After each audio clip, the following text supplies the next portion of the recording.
Hello guys, this is Abul Hasan Badshah. Welcome back to my channel. So আজকের ভিডিওটা অনেক interesting হতে যাচ্ছে বিকজ অফ আমি চলে আসছি স্ট্রাটফোর্ডে স্পোর্টস ডিরেক্টে। সো আজকে আমি দেখবো আর্জেন্টিনার জার্সির প্রাইস কত, এটা বাংলাদেশি টাকায় কত টাকা হয় সেটা দেখাবো আপনাকে।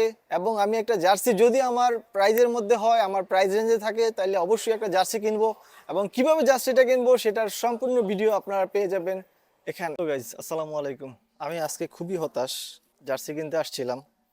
সো জার্সির প্রাইস দেখে দেখেন গাইস, 59.99 মানে 60 পাউন্ড। তো বাংলাদেশি টাকায় এটা হিউজ। সো আরেকটা খুশি সংবাদ হচ্ছে, আমি বাংলাদেশ থেকে আসার সময় একটা 250 টাকা দিয়ে আর্জেন্টিনার জার্সি নিয়ে আসছি। সো 250 টাকার জার্সি আর এটা জার্সি সেমই তো ভাই। So no difference.